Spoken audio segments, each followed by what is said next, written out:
கடைக்கு போனோம். அங்கே ஒரு பொருள் வாங்கினோம்.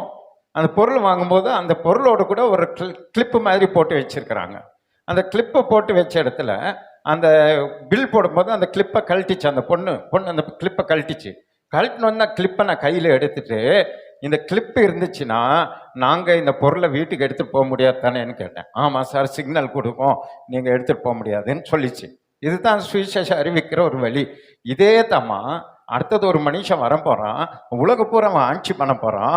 நீ எப்படி இந்த பொருள் மேலே கிளிப்பு போட்டு இந்த பொருளை யாரும் எடுக்க முடியாதபடி நீ கண்ட்ரோலில் வச்சிருக்கிறியோ, கம்ப்யூட்டர் கண்ட்ரோலில் நீ வச்சிருக்கிறியோ, அதே போல் இந்த உலகத்தில் இருக்கிற எல்லா மனிதர்களுடைய நெத்தியிலையும் வலது கையிலையும் ஒரு சிப்பை போட்டு விட்டு அவங்க தப்பிக்கவே முடியாதபடி பண்ணுற ஒரு ஆள் வருவான் அப்படின்னு சொன்னேன்.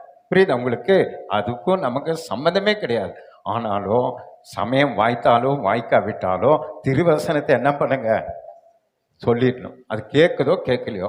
அடுத்த முறை வரும்போது ஒரு பைபிள் கொண்டு வரோன்னு சொல்லிட்டு வந்திருக்கிறோம். நானும் பாஸ்டம்மாவும் அடுத்த முறை வரும்போது உங்களுக்கு என்ன கொண்டு வரோம், பைபிளை கொண்டு வரோம், ஒரு நிமிஷம் பைபிளை படி அப்படின்னு சொல்லிட்டு ஒரு ஆளை பிடிச்சி வச்சுட்டு வந்திருக்கிறோம். புரியுது உங்களுக்கு? இதுதான் அறிவிக்கணும். அவங்களுக்கு தெரியவே தெரியாது. வாய்ப்பு, அது அப்படிப்பட்ட வாய்ப்பு, அதுதான் உண்மை. இப்போ எப்படி ஒரு பொருள் அந்த கடையிலேருந்து தப்பிக்காம இந்த கம்ப்யூட்டரில் கனெக்ட் பண்ணி வச்சிருக்காங்களோ, அதே போல் ஒவ்வொரு மனுஷனும் அந்த அந்த கிறிஸ்து கையிலேருந்து தப்பிக்க கூடாதபடி அவங்க நெத்தியிலும் கையிலையும் என்ன பண்ண போகிறான், சிப்பு போட போகிறான்.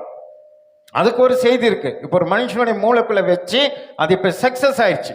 கை கால் வராமல் ஸ்ட்ரோக் ஆன ஒரு மனுஷன், அவனுக்கு இப்போ ஏலன் மாஸ்க் அவனுடைய ஆராய்ச்சியில மூளைக்குள்ள ஒரு சிப்பை வைத்து இப்ப கை கால் வேலை செய்ய வச்சுட்டாங்க. ஒண்ணுமே செயல இருந்து மனுஷன் இப்ப கம்ப்யூட்டர்ல வேலை செய்யறான், விளையாடுறான், அவன் நடக்கிறான். அப்ப மூளைய நம்ம என்ன பண்ணலாம், சிப்பு மூலமா செயல்படுத்த முடியுங்கிறத கண்டுபிடித்து இப்ப அந்த காலம் வந்து விட்டது.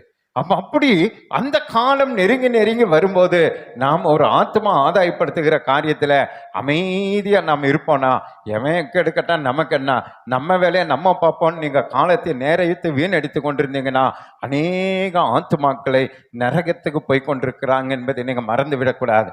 நம்ம மேல விழுந்த பெரிய கடமை என்ன தெரியுமா, நம்ம சந்திக்கிற எந்த ஒரு மனுஷனும் இயேசுவை அறிந்து கொள்ள வேண்டும். ரட்சிப்படுறாங்களோ ரட்சிப்பட்டாலும் அதை பத்தி கவலைப்படாதீங்க. ஆனா உங்களுக்குள்ள இருக்கிற இந்த இயேசுவை எப்படியாக அவர்களுக்கு அறிமுகப்படுத்தி வைத்து விட வேண்டும். புரியுதுன்னு ஒரு அல்லேலூயா சொல்லுங்க. அதனால தான் சொல்றாரு, அவங்க கேள்விப்படவே இல்லை, எப்படி சர்ச்சுக்கு வருவாங்க?